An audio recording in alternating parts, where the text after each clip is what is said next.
Dieu est pour nous un Dieu qui sauve. Dieu nous connaît.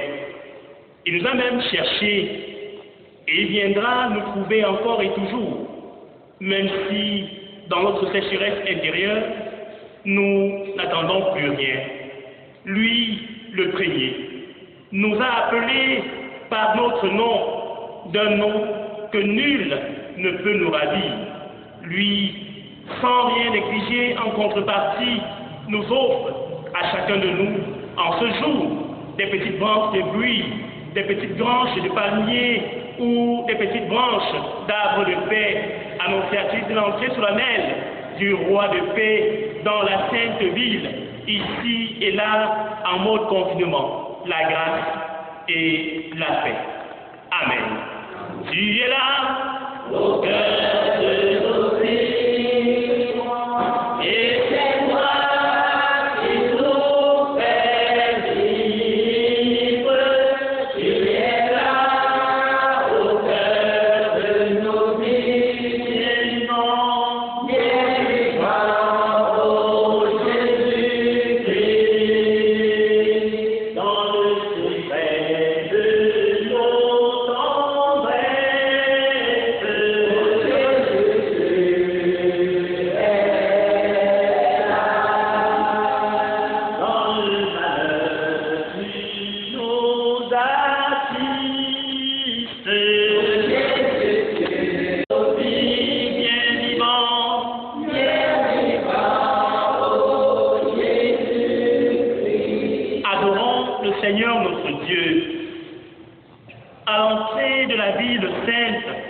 Ce jour-là, ils devaient être nombreux à t'acclamer, Seigneur, à recouvrir le sol des petites branches d'arbres de buis, de saules, de palmiers ou d'arbres de paix, pour manifester leur honneur à ton endroit. Entre eux, c'était des débats dont le sujet était « Qui tu es véritablement ?» Oui, Seigneur, tu es le roi des rois, le roi qui allait établir un nouvel ordre politique, délivré de l'oppression romaine, un meneur d'hommes, un gagnant qui ne se laisse pas imposer.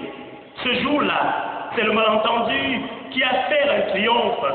Ce sont les ânes qui étaient à la fête seulement. Nous n'avons pas à leur entier. Et s'ils sont encore nombreux à t'acclamer du haut de leur certitude, à oser des affirmations, Seigneur, qui peut exactement savoir qui tu es. Ce matin encore, Seigneur, tu accueilles nos hommages, même les plus faux. Nous pouvons te louer sans craindre de mal dire, te remercier pour ta venue parmi nous, par cette vie que tu viens partager. Comme le psalmiste, nous te célébrons car tu es bon, car ta fidélité est pour toujours. Toi qui toujours nous réponds en temps de désert intérieur, en nous mettant au large, toi qui donnes le triomphe sur les cris à tes enfants. Amen. Veuillons nous asseoir. Combat de tes mains, de tous les humains. Quand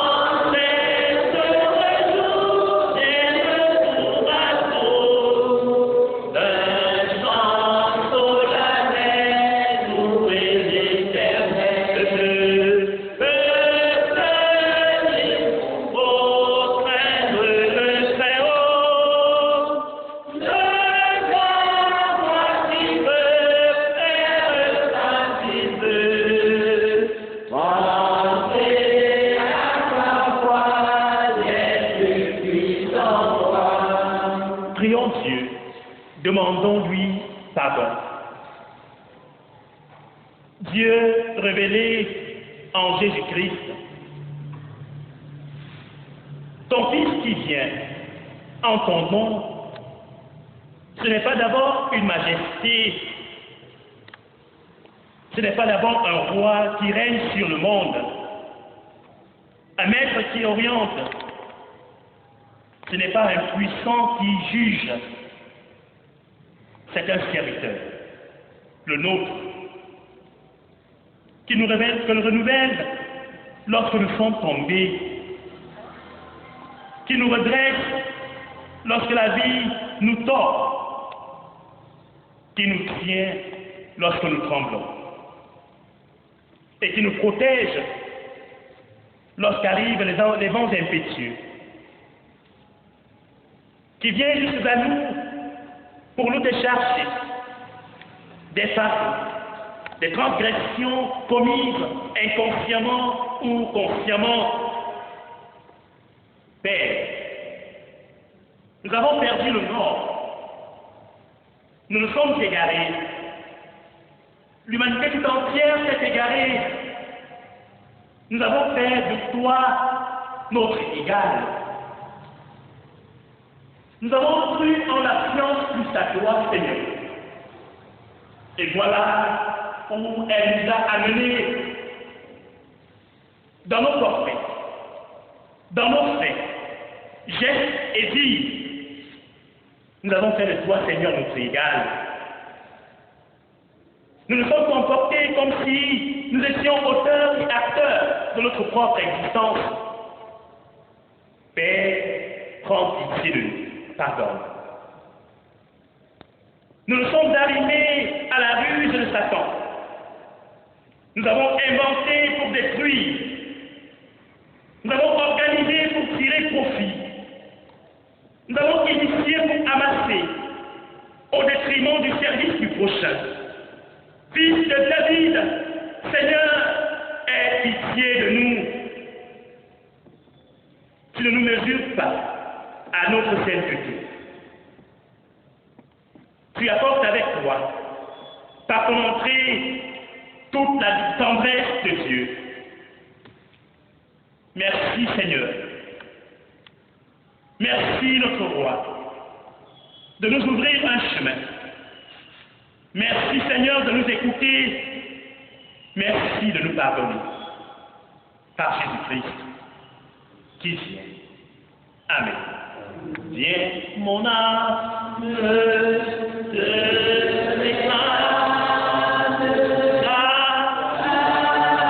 avec toi, qui m'a cherché pour te suivre, Je te livre mon cœur, avec son péché. Viens mon âme, te réclame, oh, mon pauvre, écho, je t'adore, je t'adore,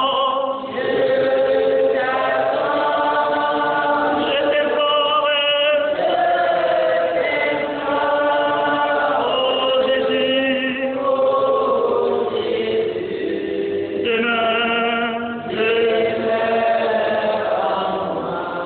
écoutons comment Dieu nous pardonne. Bien-aimés, ne soyons plus tristes et sans espérance.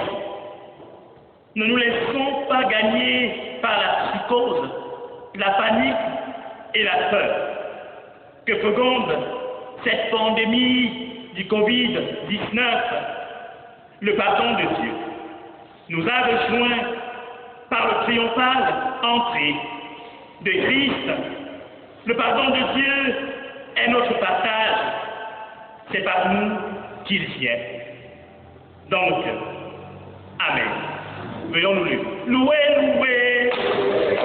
Louer, louer. Louer, louer.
comment Dieu peut être servi.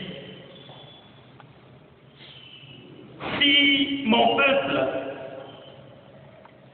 celui qui porte mon nom, s'humilie, prie et me cherche, et s'il renonce à ses mauvaises voies, je l'écouterai du haut du ciel.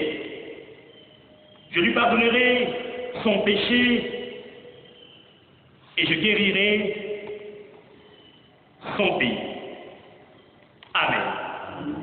Bien-aimés, frères et sœurs, en Jésus-Christ, voici venu pour nous le moment d'écouter la parole de Dieu. Le texte qui inspire notre méditation de ce jour de fête, jour des rameaux, et nourrit notre foi, est celui de l'Évangile selon Matthieu. En son chapitre 20, au chapitre 21, versets 1 à 11. Matthieu 20, 29 à chapitre 21, 1 à 11. Avant la lecture, je nous invite à la prière. Prions Dieu.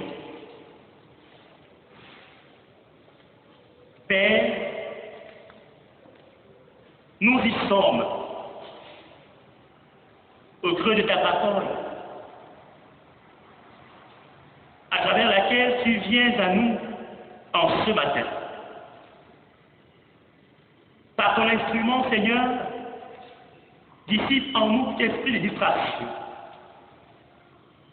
et donne-nous de voir ta main dans la vie de l'humanité tout entière et dans la nôtre. Parle, Seigneur, à nos cœurs, nous t'écoutons. C'est au nom de Jésus-Christ que nous t'avons prié. Amen. Écoute, Seigneur, écoute, Seigneur, nous t'appelons. Écoute, Seigneur, écoute-nous. Vers toi, Seigneur, s'élève nos voix. Matthieu 20, les versets 29 à 34 et Matthieu 21, les versets 1 à 11. Là, il est écrit: Lorsqu'il sortit de Jéricho, une grande foule suivit Jésus. Et voici, deux aveugles, assis au bord du chemin, entendirent que Jésus passait et crièrent: Aie pitié de nous, Seigneur, fils de David. La foule les reprenait pour les faire taire, mais ils criaient plus fort: Aie pitié de nous, Seigneur, fils de David.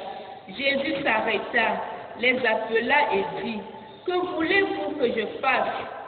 Ils lui dirent: Seigneur, que nos yeux s'ouvrent.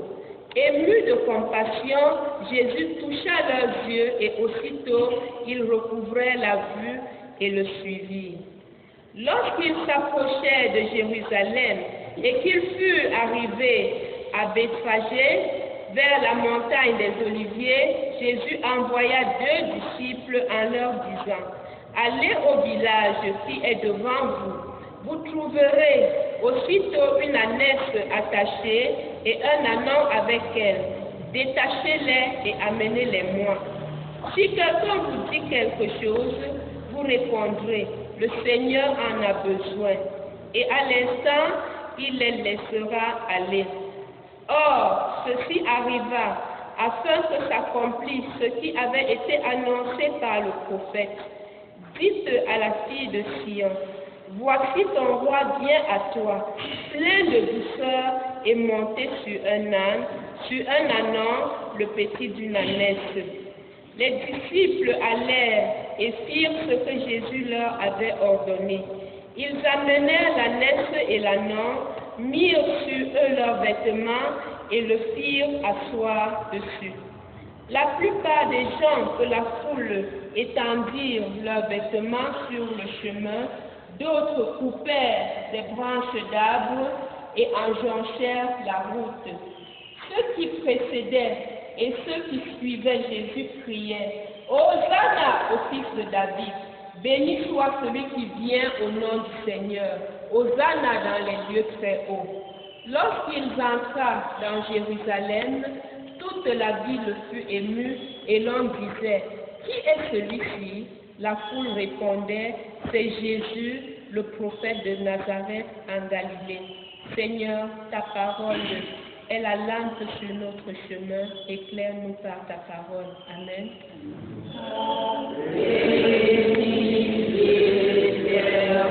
De tout ce qui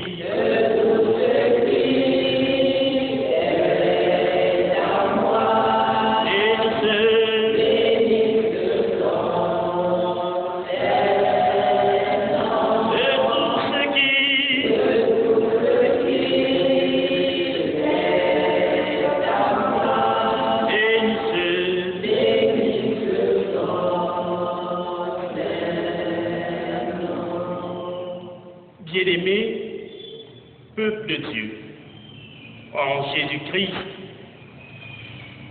Dieu est pour nous le Dieu révélé qui sauve. Et nous sommes donc dans l'expectative de ce qu'il va faire pour endiguer cette pandémie qui, depuis déjà quelques mois, met l'humanité tout entière en mode confinement. Bien-aimés de Dieu, dans le confinement, que le sang de Christ, sang qui féconde de la vie, soit notre partage. Le carême, ou temps de la passion, ou encore la quarantaine, autour de laquelle sont cristallisées les activités spirituelles intenses, l'exaspération des Juifs, l'euphorie ou la clameur à l'entrée à Jérusalem, centre de gravité de la culture juive, introduit et signifie les rameaux, ou fête du déplacement magistral en procession de Jésus-Christ à Jérusalem. La foule qui accompagne Jésus dans ce déplacement est caractérisée, comme toute foule, par définition, par son hétérogénéité, constituée de pèlerins autochtones, campagnards et provinciaux de Jérusalem, et allochtones. Ce déplacement magistral est en direction de l'épicentre des festivités de la culture juive. Elle vient de partout, cette foule, pour la célébration de la Pâque. Un peu comme Fumban, épicentre des festivités de la culture nounaise, quand il s'agit de célébrer le Ngol. Un peu comme Douala, Bonabéry, épicentre des festivités culturelles Sawa, quand il s'agit de célébrer le Ngondo. Un peu comme Banganté, épicentre des festivités culturelles Ndé, quand il s'agit des festoyens de Medumba. Comme pour les processions royales anciennes, ces gens fabriquaient un tapis d'honneur pour ce roi et coupaient des branches d'arbres d'olivier, de palmiers que l'on utilisait lors de la fête des tentes ou du Sukkot, selon qu'on soit de culture occidentale. Aujourd'hui, on parle de petites branches de buis au sol. Selon qu'on soit de culture orientale, on parle de petites branches d'olivier ou de palmier.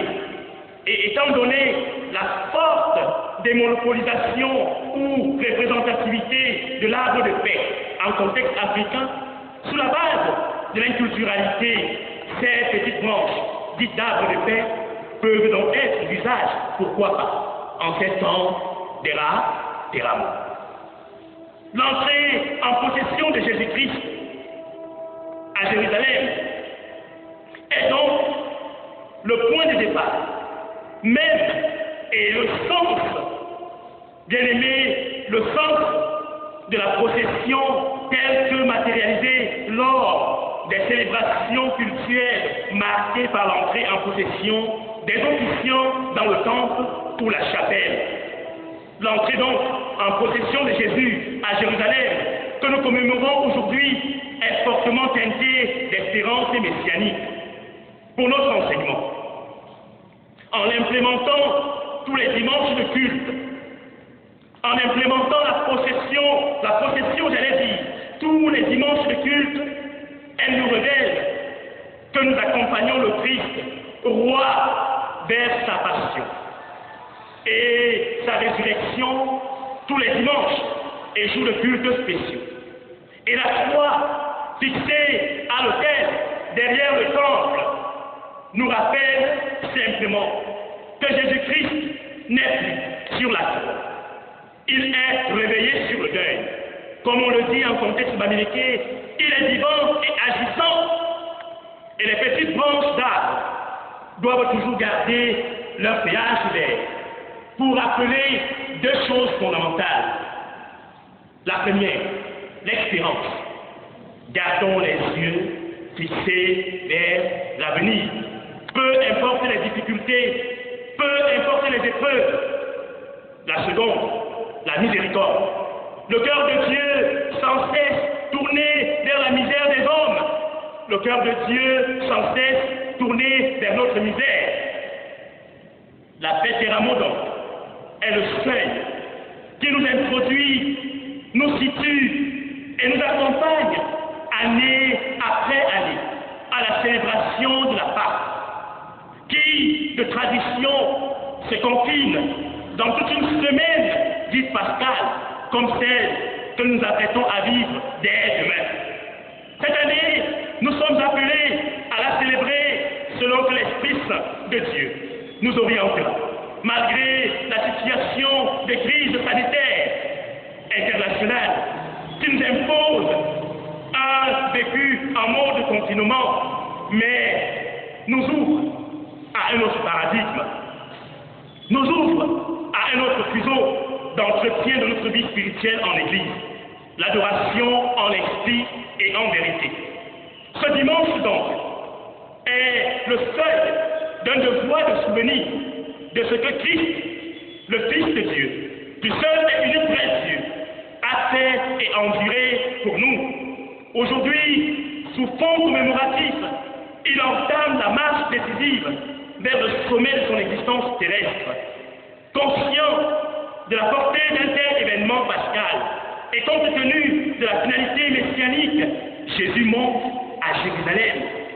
Pour comme le mentionne Jean l'évangéliste dans son livre au chapitre 5, verset 43, réaliser son œuvre de rédemption par la croix.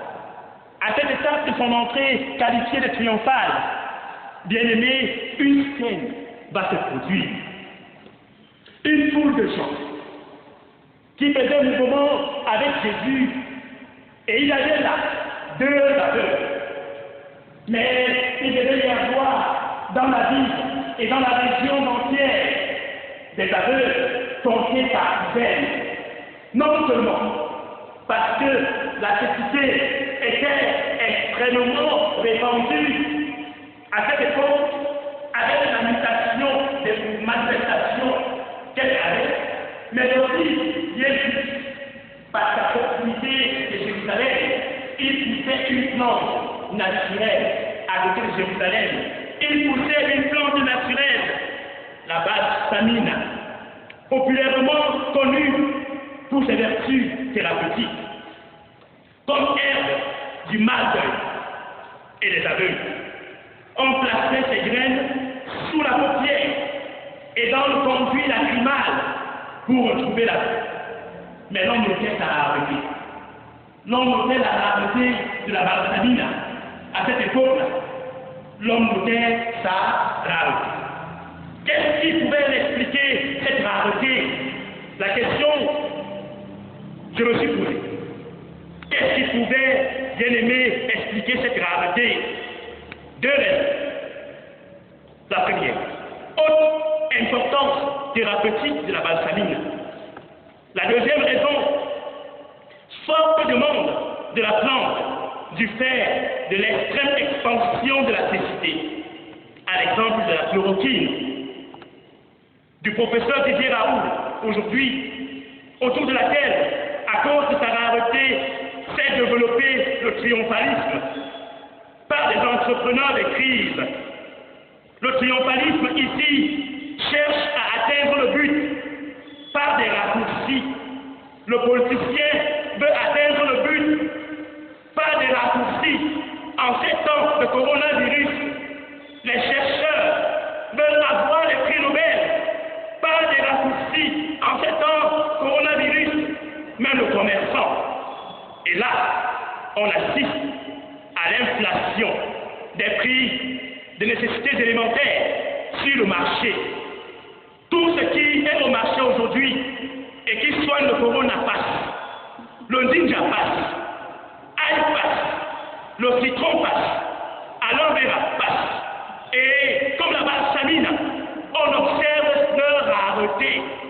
Oui, bien aimé, parce que le corona s'est étendu, parce que le corona a connu une expansion. Bien aimé, on observe la rareté de ninja sur le marché, la rareté de l'ail sur le marché, la rareté du citron sur le marché, la rareté de l'aloe vera sur le marché. C'est chacun qui veut, sur le dos du coronavirus, se faire plaisir, se faire de l'argent. Où est passée l'éthique de la vie, dont le principe est vivre et faire vivre les autres? Où est passé le principe de l'éthique de la vie? Une société en général qui ne fait pas place particulière à la santé de l'autre.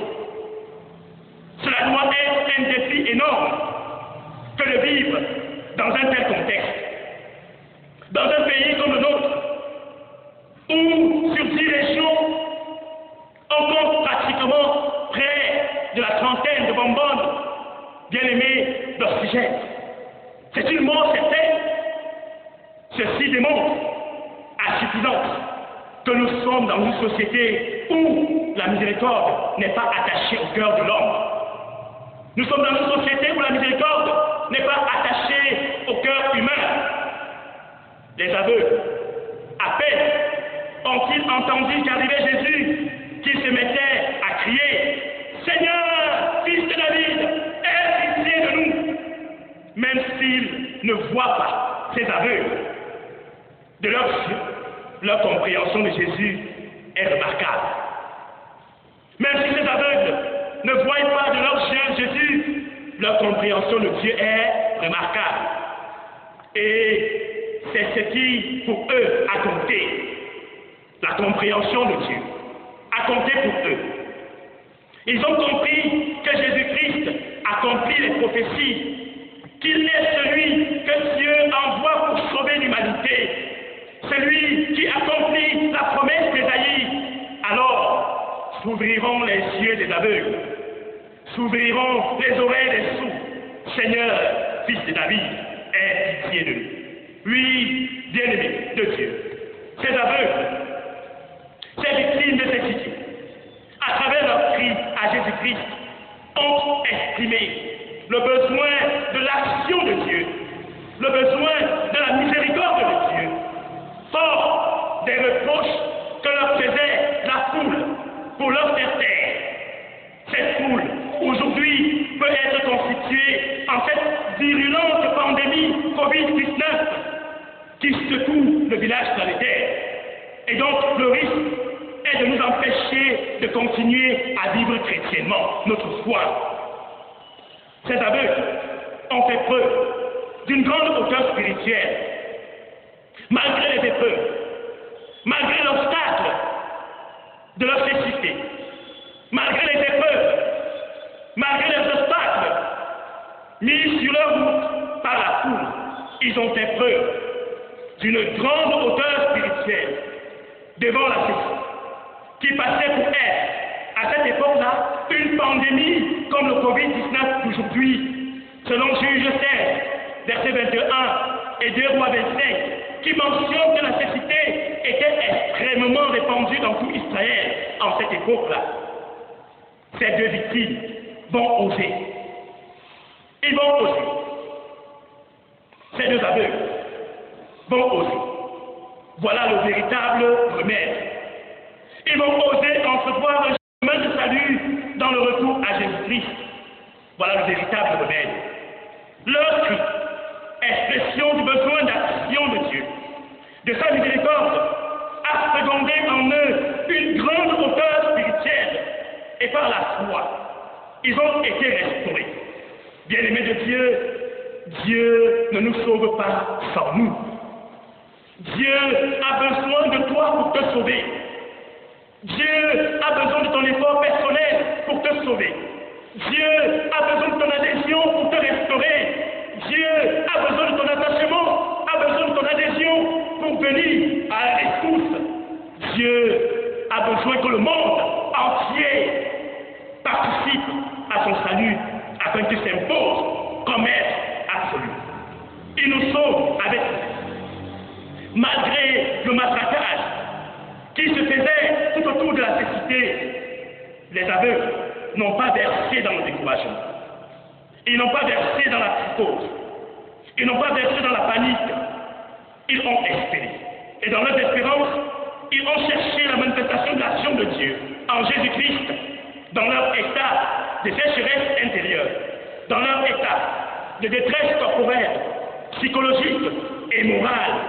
Un exemple de leçon pour nous aussi, pour l'humanité tout entière qui à cette heure nous regarde en réponse à la réalité de l'existence et de la virulence du Covid-19. Nos cris ne doivent pas être des cris de panique. En réponse, bien aimé, à la réalité de l'existence et de la virulence du Covid-19, nos cris ne doivent pas être des cris de psychose, alors où nous faisons face à cette crise sanitaire d'envergure. Ils ne doivent pas être discordants. Nos cris ne doivent pas être discordants, car ce virus ne connaît ni riche, ni pauvre, ni prolétaire, ni bourgeois, ni blanc, ni noir, ni rouge. Bien-aimés, nos cris, comme ceux, bien-aimés, de la foule, nos cris, j'allais dire, comme ceux des aveugles, ne doivent pas être discordants. Nos cris doivent être des cris qui expriment la soif de la vision de Dieu, qui expriment la soif de sa miséricorde, des cris qui fécondent en nous une grande hauteur spirituelle et qui s'attellent de manière à endiguer ou alors à riposter à cette pandémie par le respect des gestes simples d'hygiène, dites barrières, édictés par notre gouvernement. La grande hauteur spirituelle, psychologique, morale, dont il s'agit ici, veut que, fort des mesures de confinement édictées par le gouvernement, bien aimé, nous comprenons et nous intégrons dans un contexte de crise sanitaire, menace globale comme celle que nous subissons, qu'en réalité, l'Église n'est pas fermée. L'Église n'est pas fermée, mais c'est le bâtiment qui reste jusqu'alors inaccessible. Que nous comprenions et intégrons que l'Église c'est toi, l'Église c'est moi, l'Église c'est nous. Ne nous laissons pas distraire par le coronavirus qui vient, qui est venu et qui va par passer. Rattrapons simplement le paradigme ou le fuseau technologique des gens en marche, tout en gardant nos bonnes habitudes chrétiennes.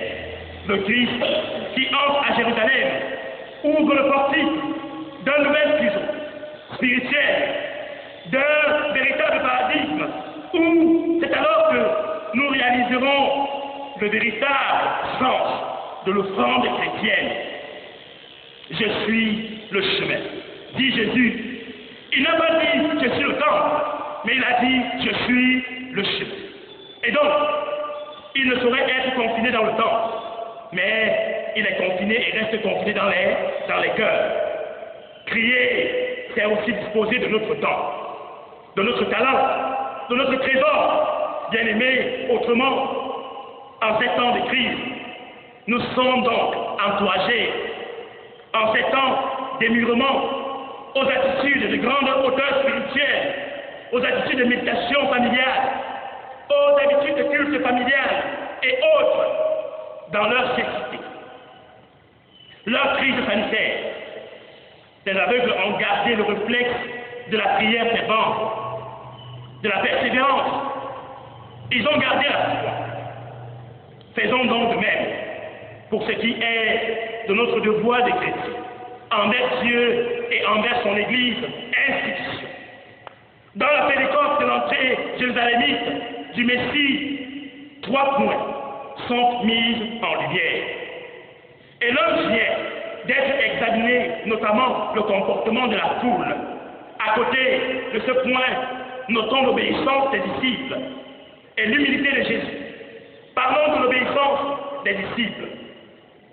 Obéissance s'entend soumission à l'autorité de quelqu'un, soumission aux édictions de l'autorité, ou encore l'observance ou le respect de ses commandements. Dans le contexte de notre texte, l'ordre est donné aux disciples, allez au village qui est en face. Vous trouverez des anneaux attachés. Si quelqu'un vous demande, vous direz, c'est une mission qui leur est confiée dans les moindres détails, ils sont amis. La mission va être accomplie. La vie de tout un chacun, plus encore celle chrétienne, se conjugue, bien aimé, en l'observance et le respect des commandements divins. C'est une vie de soumission. La Bible dit en Jean 4, verset 7, soumettez-vous à Dieu, résistez au diable, et il fuira loin de vous. La soumission à Dieu consiste à faire sa volonté, quel que soit le prix à payer. Et voyons-nous que même l'âne amené par les disciples se laisse utiliser, nonobstant, bien aimé, sa réputation. L'âne, selon Origène, représente l'humanité que Christ fait libérer de son joug pour qu'il porte le Verbe de Dieu. Ainsi, pour vivre pleinement la Pâque qui s'annonce, il faut se laisser délier. Il faut se laisser délier et délier les autres. Ne plus avoir d'attache quelconque. Garder la foi, garder la dignité et être libre de tout. Il faut se délier et délier les autres. Se délier des structures du péché. Se délier des pactes diaboliques. Se délier, bien aimé, des sectes pernicieuses et magico-sanales qui ont gêné le monde entier dans le contexte où il se trouve. Se délier, se détacher, se désolidariser des systèmes de complot, de réseaux mafieux qui en douce ont sacrifié et volé l'avenir de toute une génération. Se désolidariser, bien aimé, de ces accords sodomiens et gomorriens qui ont jusqu'ici dissimulé, encadré, protégé, même par des lois, l'homosexualité, la pédophilie, la transsexualité, la zoophilie, la botaphilie, toutes ces choses macabres ont été orchestrées par l'Occident. Oui, bien aimé, pour être transplanté et transposé en Afrique. Et alors, pour se faire égal à Dieu, ou alors tester Dieu, c'est dans l'obéissance à Dieu que le chemin s'aplanit, que les obstacles sont surmontés, que les hommes impétueux sont bravés, que la restauration est expérimentée et témoignée. C'est dans l'obéissance à Dieu que la vie prend son sens. Et c'est dans l'obéissance à Dieu que Jésus-Christ sera porté en triomphe, un triomphe empreint d'humilité. Voilà, bien-aimé de Dieu, la nature véritable de la royauté, la nature véritable de la grandeur, la nature véritable du management, l'humilité, bien-aimé. L'humilité, Jésus-Christ a été porté en triomphe par l'humilité. il ne s'est pas laissé porter au triomphalisme, mais il s'est laissé porter par le triomphe, empreinte d'humilité. La Bible dit dans 1 Pierre 5, versets 6 à 7, humiliez donc sous la puissante main de Dieu, afin qu'il vous élève au temps convenable, et déchargez-vous sur lui de tous vos soucis, car lui-même prend soin de vous. Bien-aimés de Dieu, devant nos péchés, nos craintes, nos maladies, devant la pandémie mondiale, le Covid-19, retenons que l'homme, bien-aimé, que l'homme ne peut rien faire dans son orgueil.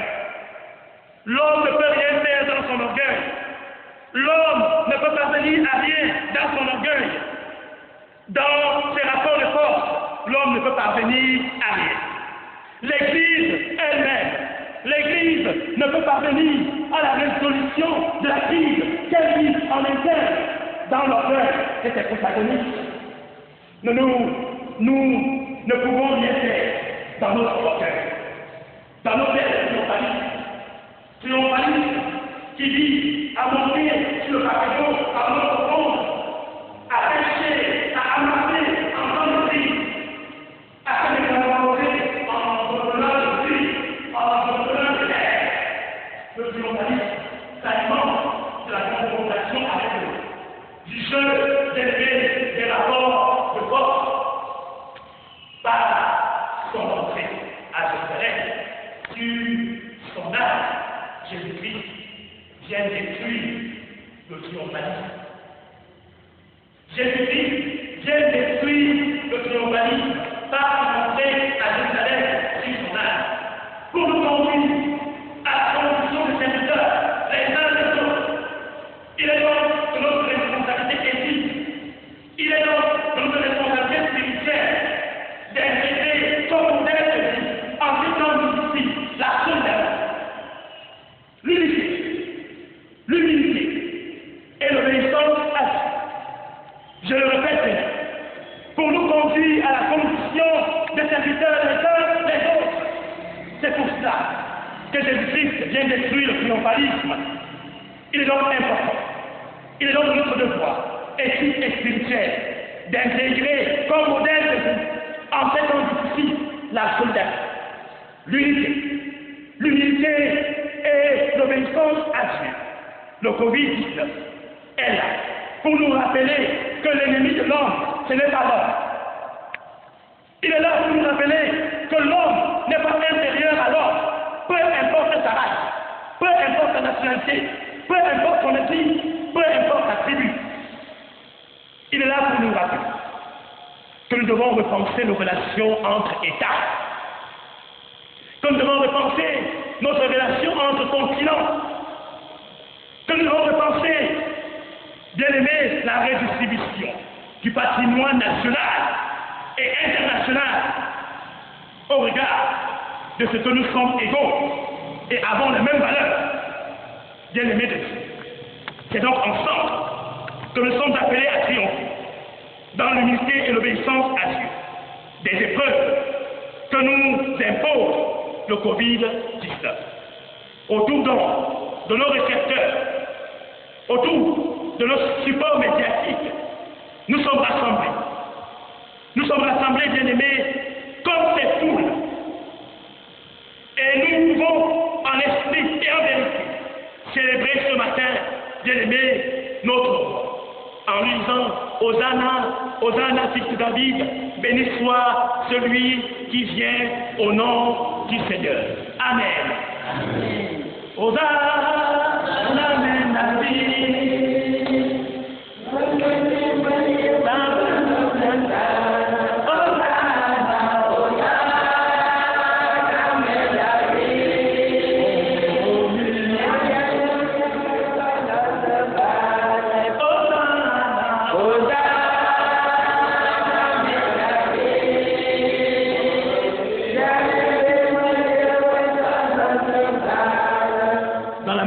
Debout,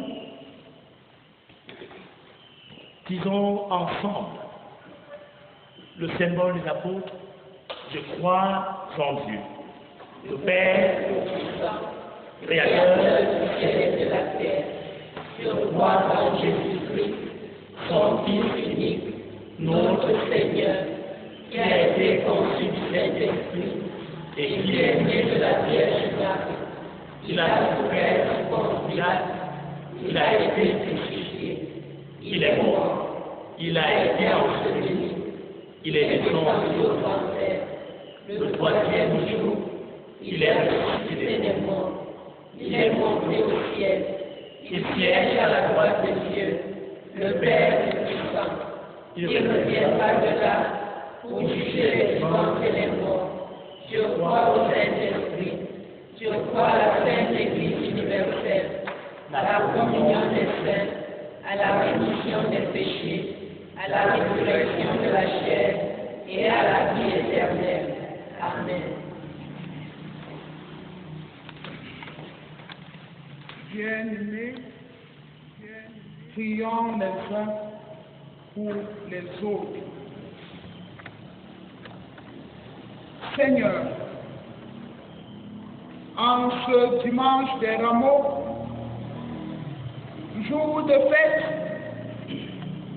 nous te célébrons parce que tu es roi, Seigneur Jésus. Nous t'acclamons en vérité et nous ne voulons pas le faire avec hypocrisie. Nous voulons le faire jusqu'à la croix où tu vas être cloué pour nous. Nous voulons le faire dans nos moments de joie et de bonheur, mais également dans nos moments de peine, de souffrance et d'épreuve. Tu demeures roi, nous le confessons. Seigneur, aujourd'hui encore, tu nous as confié ta bonne nouvelle. Pour les pauvres, les laissés pour compte. Pour nos familles, pour notre pays, pour notre société. Pour le monde entier, qui gémit en ce moment. Seigneur, que notre vie d'abord soit une bonne nouvelle et que chacun trouve dans ta présence cette bonne nouvelle. Tu nous l'as confié pour les affligés et les malheureux. Seigneur, donc ils trouvent en nous, dans nos gestes, dans nos attitudes, de partage avec eux, de partage de notre peuple, de notre sourire, de notre bonheur, cette bonne nouvelle. Tu as confié cette bonne nouvelle, Seigneur, pour les affamés de justice et les artisans de paix. Que notre vie, donc, soit pour eux cette bonne nouvelle, parce que nous serons les premiers à vivre et à semer cette justice autour de nous et à rechercher la paix dans un monde qui ne connaît que guerre, troubles, violence, division et bouleversement. Seigneur, souviens-toi de nous, souviens-toi de ton peuple, souviens-toi de ton Église et donne-nous de chanter encore et encore Hosanna à toi, fils de David, parce que tu viens avec la paix pour t'installer dans nos vies et dans nos cœurs par Jésus-Christ. Celui-là même qui nous a appris à te dire, Père, notre Père qui est au ciel, que ton nom soit sanctifié, que ton règne vienne, que ta volonté soit faite sur la terre comme au ciel. Donne-nous aujourd'hui notre pain de ce jour. Pardonne-nous nos offenses, comme nous pardonnons aussi à ceux qui nous ont offensés. Et ne nous soumets pas à la tentation, mais délivre-nous du mal, car c'est la gloire, la paix, le règne, la puissance et la gloire. Pour prendre place dans nos cœurs, dans nos familles, dans nos maisons, pour prendre place dans notre société qui la semble rejetée.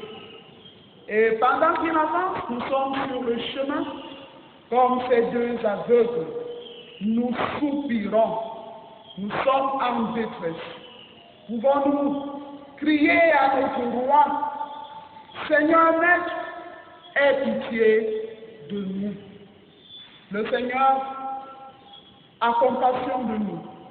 Il est miséricordieux et il demande à chacun aujourd'hui, que veux-tu que je fasse?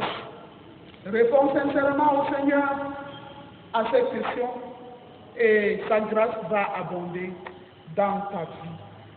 Que l'Éternel agrée notre culte, nos louanges et nos prières.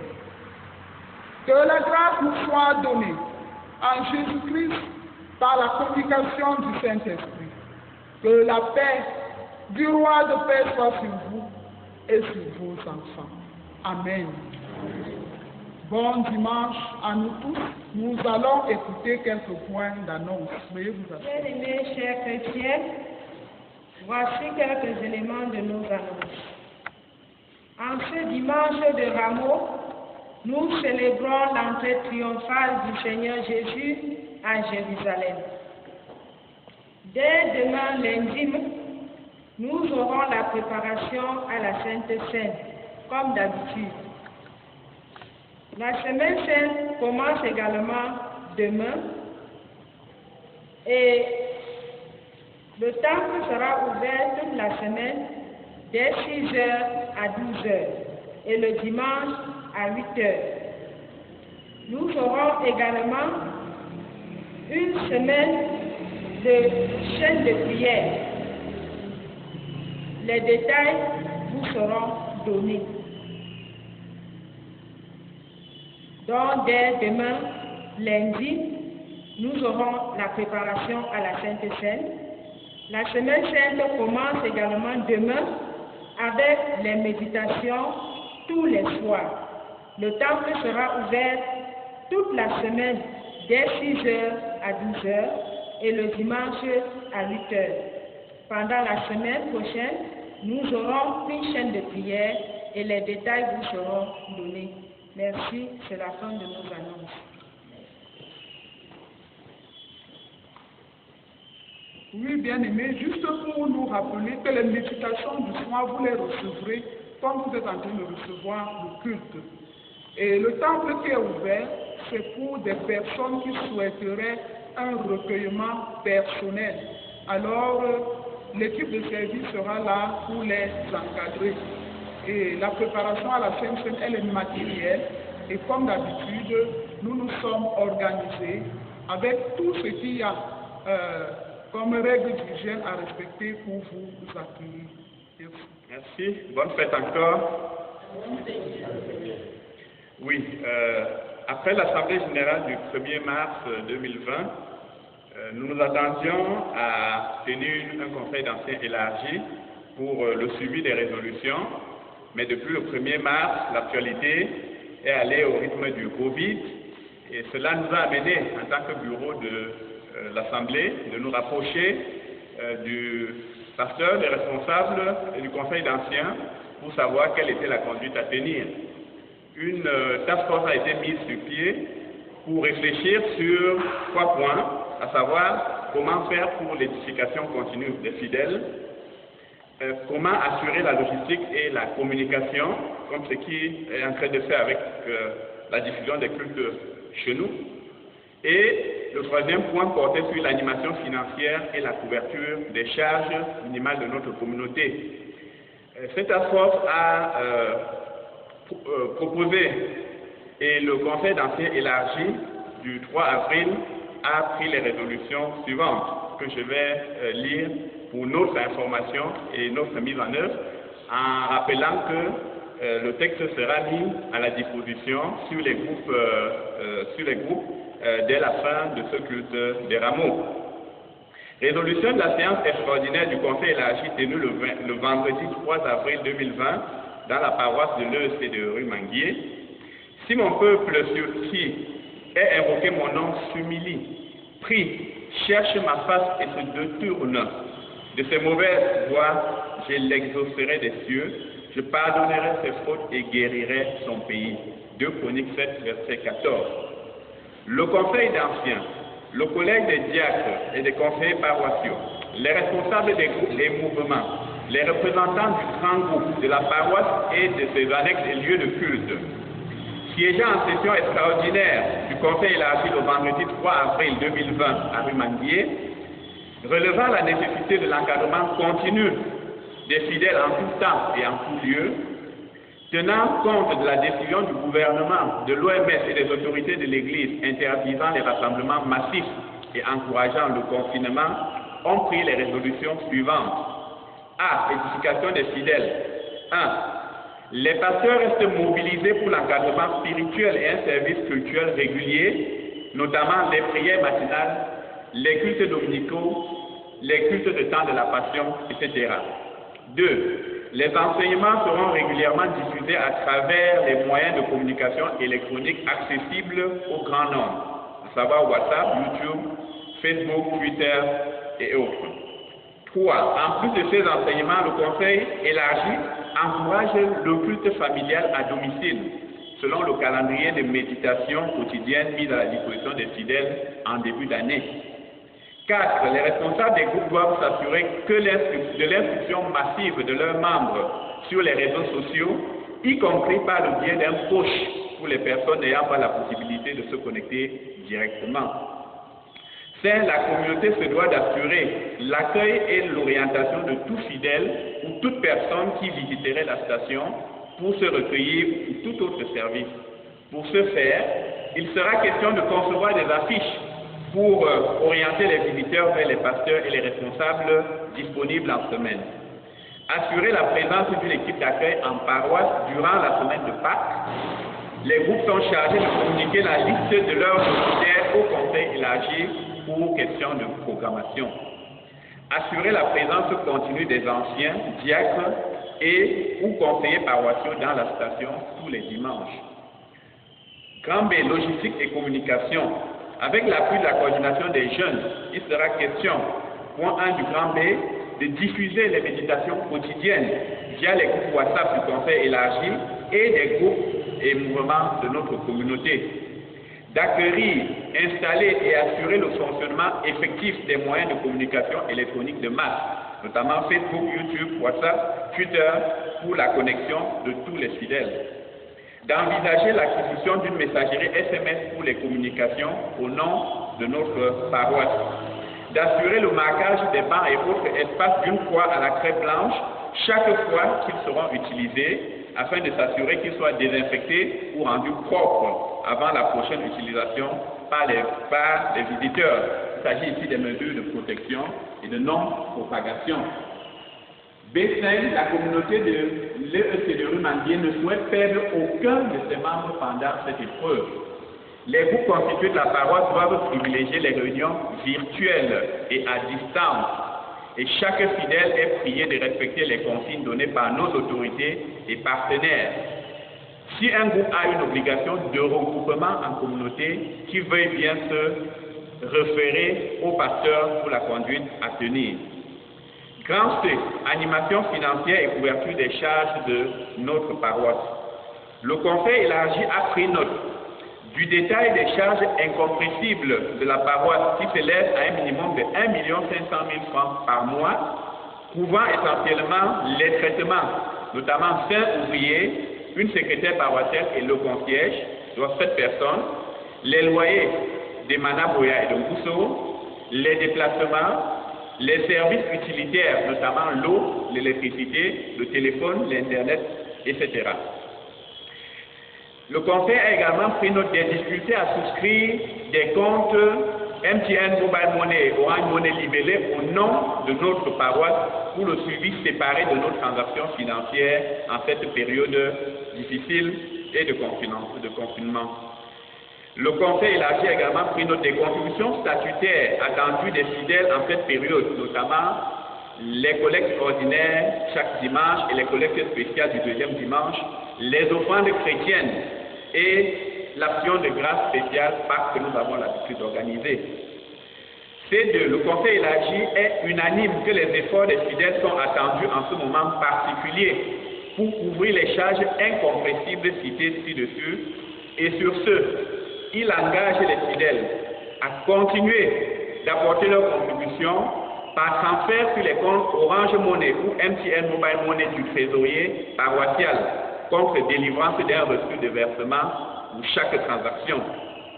Les membres des groupes et mouvements constitués sont invités à acheminer leurs contributions via leur trésorier qui doit tenir un cahier à jour pour la circonstance, pour centralisation et reversement au trésorier paroissial au moins une fois par semaine.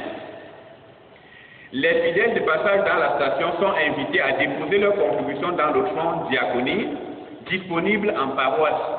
Des enveloppes, stylos et désinfectants y seront posés. Les fidèles, ils et elles ou elles peuvent aussi déposer leurs contributions chez les pasteurs qui délivreront un reçu précisant la nature des versements et ceci devrait se faire séance tenante. Cette fois, par souci de transparence, de traçabilité et de rendu du rapport financier paroissial, le Conseil élargi engage les responsables des groupes et mouvements, en particulier les trésoriers, à assurer la tenue rigoureuse du cahier des contributions de leurs membres pour vérification ultérieure. La commission financière est engagée, en particulier le trésorier et toute personne encaissant les fonds au nom de la paroisse, à délivrer systématiquement un reçu de versement au profit du donateur. Petit c, le trésorier paroissial est engagé à présenter au moins une fois par semaine un rapport sur l'état des recettes détaillées par groupe et catégorie de versement et les dépenses effectuées. Un rapport mensuel de synthèse est également attendu. Le président de l'Assemblée est engagé à consulter les forces vives de la communauté pour proposer des solutions et appuyer les efforts pour le fonctionnement continu de notre paroisse. Et dernier point petit E, dans la rubrique animation financière, la commission financière est engagée à recourir à des avances ou emprunts en cas de besoin pour la couverture des charges que nous avons dites incompressibles et à rendre compte dans ces différents rapports. Fait à Yaoundé le 3 avril 2020, signé le président de l'Assemblée d'Église 2020 et le pasteur responsable de la paroisse. Je vous remercie. Bonne fête des Rameaux une fois de plus. I need you in my life. I need you now. Come and change my life, oh my God. I need you in my life, oh Lord. I need you in my heart today. You can remain in my life, oh God. You can stay in my heart today. I need you in my life, oh Lord. I need you in my heart today. You can remain in my life, oh God. You can stay in my heart